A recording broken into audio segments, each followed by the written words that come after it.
Hey everyone, I hope you're having an amazing day so far and thanks for tuning in into this video. In this training video, we're going to be covering the projects module. So let's get started. We'll head over to the menu at the very top and click on projects under project management. Once here, you'll see that this dashboard is very similar to the other dashboards within Contractor Foreman. If you scroll down, you can see a full list of all your existing projects. And if you'd like to look for a specific one, you can use the search button on the top left-hand side. In addition, we also have a map view that you can use and base your projects based off where your current location is and find them here. Or you can also use the filter button and filter via date range, project type, customer, etc. In addition, if you prefer a Kanban-style view, or you can click on the card view and view all the existing projects that you have in Kanban style instead. If you prefer this view more, you can actually go ahead and set this as your default view by clicking on Set as Default View. And if you'd just like to return to the original one, you can click on Return to Dashboard. In addition, there's a few buttons on the top right hand corner which you might be familiar with. The first one is a watch a how-to video, and this is likely how you got to this video in the first place. In addition to the video, we also have a number of different articles from our knowledge base which I'd highly recommend. It has answers to frequently asked questions, as well as some best tips and practices on how to best use this module. In addition, there's also a Suggest a New Feature button. Here at Contractor Foreman, we're always looking for feedback and we're always looking to improve. If you have a suggestion, a tip, or an idea of what you'd like to see from this module, feel free to drop us a note. We're always launching updates based off the feedback that we get from our customers. And lastly is the module settings. If you'd like to add certain custom fields or change other specific settings towards the modules, feel free to check out the module settings page under projects. So let's make a new project together. In order to make a new project, we can head over to the top right hand corner and click on Plus Project. Before we do, there is one thing I want to note.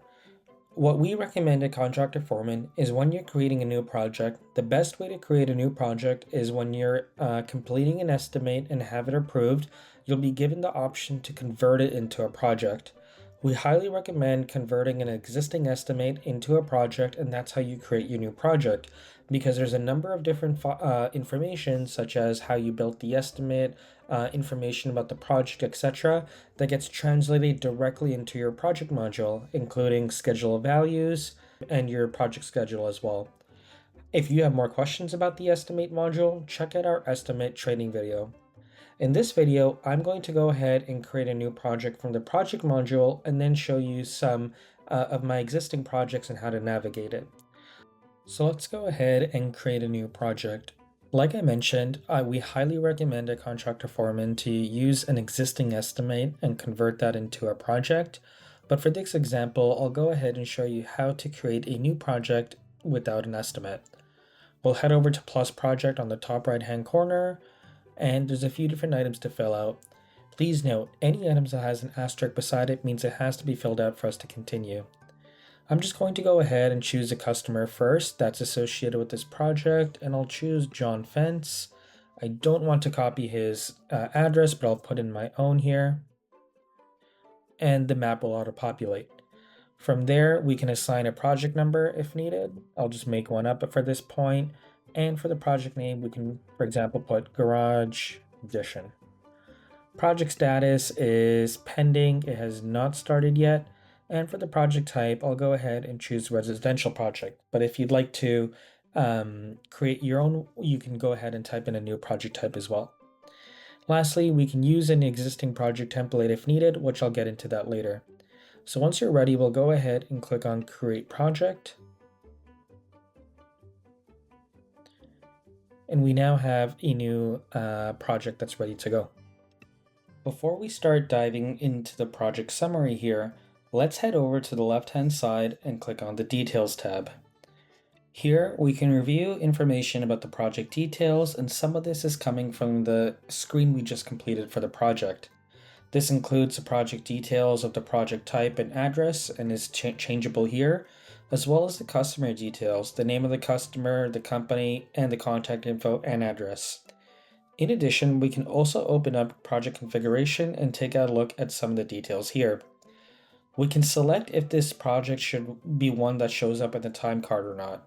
When your employees are given the option to create a timesheet, you can select if this project is something that they can clock into and allocate their hours towards to. If you have more questions about the time cards module, feel free to check out our training video on time cards. In addition, you can also set a geofence area for when your employees are clocking in. If you go ahead and check mark this, you'll see that you can define the location and choose the existing location.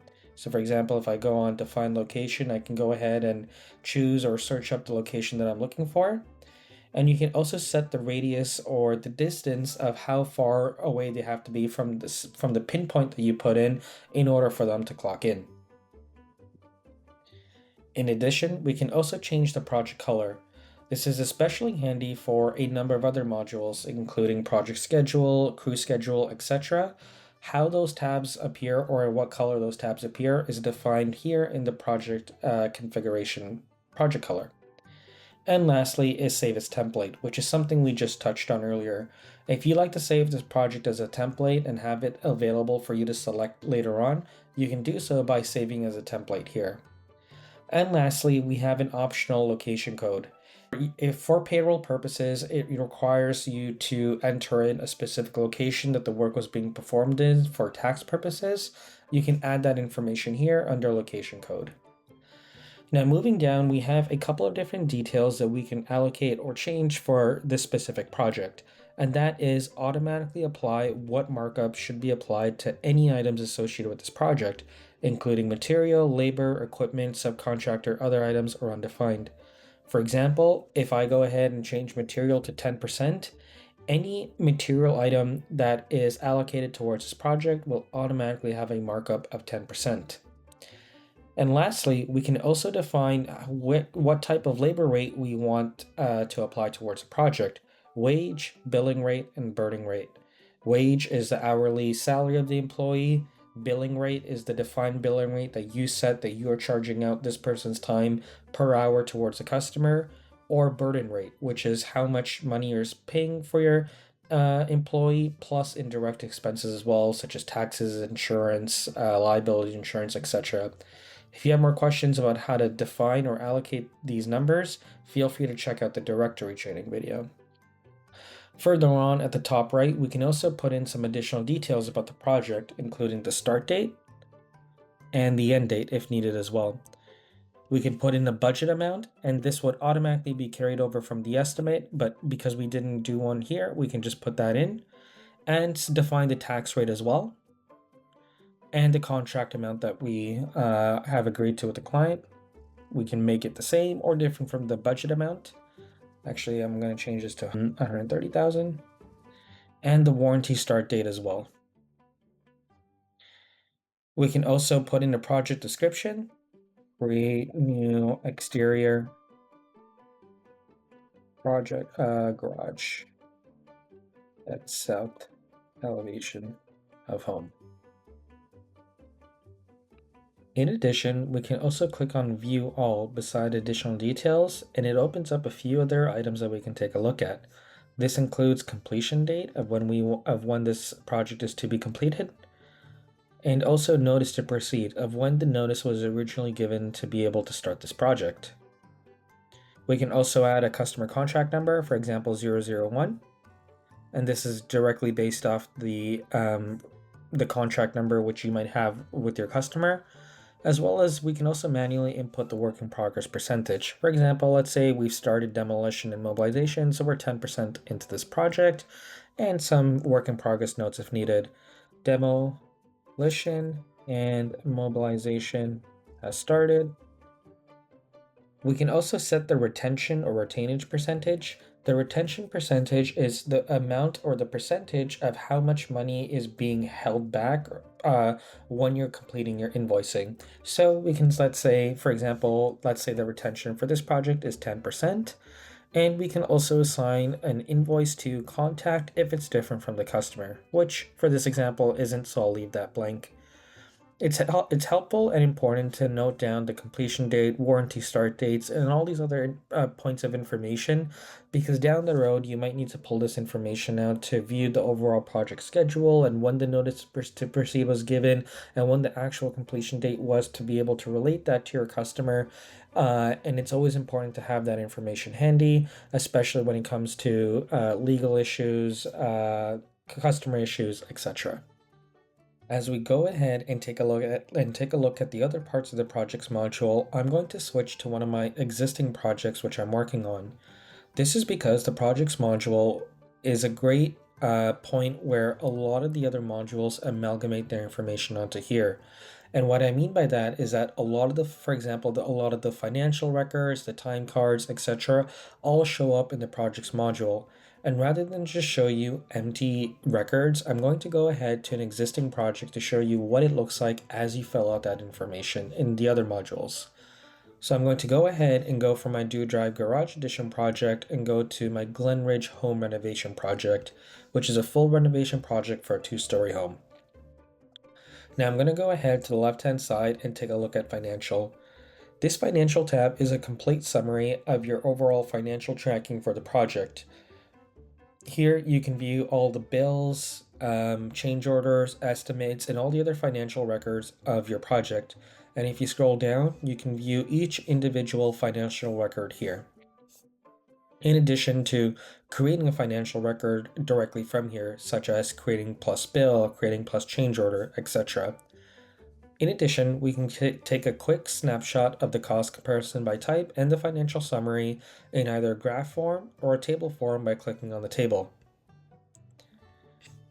If you'd like to take a look at the financial the cost comparison by type, here you can view your budgeted amount versus your committed amount and how much you're over under. Budget is pulled directly from either your estimate or your schedule of values, depending on your settings, and is how much money you've set aside for material, for example. Whereas your committed value is how much you've committed via your purchase orders, your subcontracts. How much have you promised to pay on this item? If you prefer not to use committed, but to use actual costs, meaning how much money you've actually spent, you can change that. Or you can also do total project and view your budgeted versus committed and actual costs. In addition, we can also take a look at the left-hand side and go to schedule of values. The schedule of values is essentially an itemized, detailed list of all the different tasks in a construction project, with the corresponding costs associated with each task. It's a perfect way to provide progress billing and budget tracking and payment management for all of your projects. You can import your schedule values from your estimate that you create or create a schedule of values directly here. Once you're going ahead and creating a monthly invoice or any invoice towards your client, it's recommended that you go ahead and use import from your schedule of values to keep track of the previous cost. If you have questions about how to invoice from a schedule of values, check out our invoices training video. On the left-hand side, we can also take a look at documents. Like I mentioned earlier, the projects module is a great way to quickly locate the work that's been completed in all your other modules, and the document section is a great example of why. Here, you can quickly view and access all the different entries you've made to your project notes, your daily logs, forms and checklists, incidents, inspections, notes, permits, punch lists, RFI notices, safety meetings, service tickets, submittals, and to-dos. It's a great way to quickly view and access all these existing items, and if you'd like to quickly make a new one, for example a new safety meeting, you can quickly go to plus safety meeting and create one for your project. In addition, on the left-hand side, we can also click on time, and here we can view all the different time cards that have been completed for this project. We can quickly view what was estimated and what the committed costs are in time in terms of both dollar value and hours as well. So for example, we estimated 524 hours for this project, and so far we've committed 214 regular time hours. If you'd like to quickly view the different time cards that have been created, there's a full list down here which you can access and view who the employer was, what date, what cost code, and the total hours worked as well. Similarly, we can go to Files and Photos and quickly view all the different files and photos that are associated with the different directories. For example, if we upload photos within bills or files within bills, it can be quickly accessed here, in addition to daily logs, in addition to safety meetings, etc., etc. It's a great repository to view all the files and photos you've been submitting into your different modules for this project. And lastly, we can also view contacts. This is a great way to quickly view who all the different players are for this project. You can quickly allocate who the site manager is from your contacts list, whether it's an internal employee or somebody from your contractors, etc. And similarly for your project manager, safety contact, sales rep, and estimator. In addition, you can keep the customer contacts, internal contacts, and external contacts as well. And this is a great way if you're onboarding somebody to the project or there's a new employee joining, they can quickly go to the contacts page and quickly view who all the key players are, what their contact information is, and how to get a hold of them. Staying on the left-hand side, we can head over to Schedule, and here we can view and interact with the project schedule module. I'll go ahead and just change the default scale and hit zoom to fit, and I can play around and update the project schedule module. If you'd like to learn more about the project schedule, how to use it, how to edit it, and what it's used for, feel free to check out our schedule training video. Moving on, we can also take a look at client access. Here we can provide the option to give our client access to Contractor Foreman, whether it's read-only or full access where they're able to edit it. And if you check mark it off, you can actually also view when the last login detail and information was, as well as email them the login details accordingly. We can also set the preferences of what we'd like to share with the client and what they're able to do. For example, for bills, if we'd like to share that with the client for them to be able to view and edit if needed, or for change orders, whether they can go ahead and approve pending COs, and view accordingly, or also to view all the different documents and daily logs, etc. You can control and manage exactly what your client will see within Contractor Foreman. In addition, we can also go ahead and scroll down and directly see which shared files and photos are going to be visible to the client. If there's certain logs or photos which you prefer not to let the client see it, you can toggle them off accordingly. For example, we can head over to Share with Client and share with them which ones that we'd like to share. Lastly, we can go ahead and take a look at reports. Here, we can take a look at a few different reports to assess the financial tracking of our project. The first one is the job cost actual report. And here we can view the different cost codes and see for the overall expenses and bills compared to our budget. For example, if I go ahead and take a look at site construction and look at selected demolition, I can see that my current contract value for this line item for my original estimate was $4,600. Cost budget was $4,000. I've invoiced the client $4,600, and I have a bill that I paid for $4,000. Now, what does that mean? I can go ahead and quickly scroll to the right-hand side and see that my total actual costs are $4,000, which is my bill plus expenses plus equipment time cards, $4,000 plus zero. And my contract minus cost shows that I have $600 remaining, meaning that the amount that I have told the client I'm going to charge them minus how much I'm going to be paying for internal costs is $600, and that's my profit.